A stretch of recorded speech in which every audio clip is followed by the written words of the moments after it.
पीछे वो पीछे पर मुझे इस बूढ़ी वाली समाज से मुक्ति चाहिए, आवाज नहीं रिकॉर्ड होगी।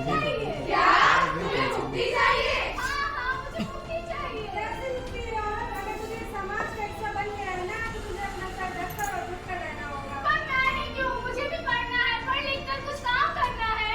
क्या तुम्हें पढ़ना है?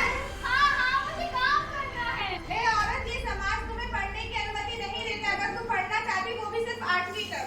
ए औरत, तुझे काम करने की कोई जरूरत नहीं। तेरा काम सिर्फ रसोई घर में है। भाई साहब तुम्हें एक औरत हो, तुम्हें बोलने का कोई हक नहीं है। तुम्हें बोलना है तो उतना ही जितना हम चाहें। तुम पढ़ नहीं सकती, तुम पढ़ नहीं सकती, तुम काम नहीं कर सकती। पर मैं ही क्यों? मुझे भी इस समाज में अपना हक चाहिए, नारी का सम्मान चाहिए। क्यों मेरे साथ ये सब क्यों है? क्योंकि मैं एक औरत हूँ। मुझे ये पढ़ने का हक क्यों नहीं है? बोलने का हक क्यों नहीं है? सर उठाकर जीने का हक क्यों नहीं है? क्यों नहीं है? क्योंकि मैं एक नारी हूँ। क्या नारी इंसान नहीं होती है?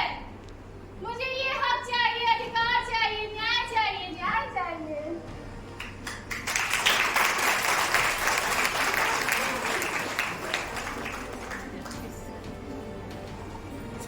कौन हो तुम?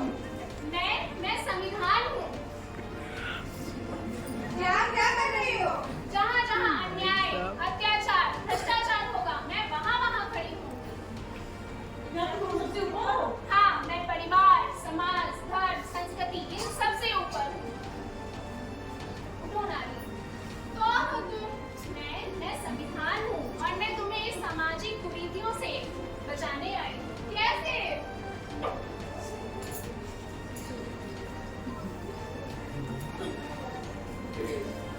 इस किताब की जगह किताब है, ये हमारे भारत के संविधान की किताब है। ये एक ऐसी किताब है जो तुम्हें सारे अधिकार प्रदान करेगी और तुम्हें इस समाज में जीने का हक देगी।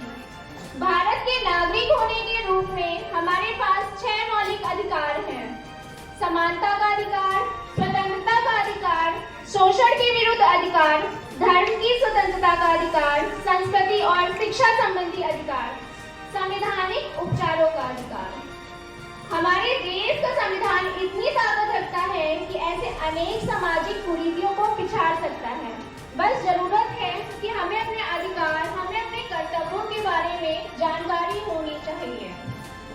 भारत का संविधान एक ऐसा ग्रंथ है जो जाति, धर्म, संप्रदा, ऊंच नीच इन सब से ऊपर हैं।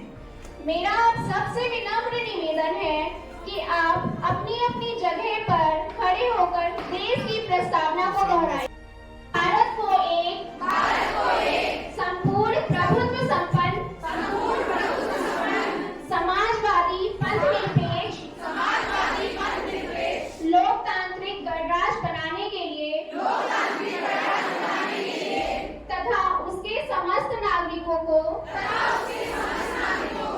सामाजिक, आर्थिक और राजनीतिक न्याय, विचार अभिव्यक्ति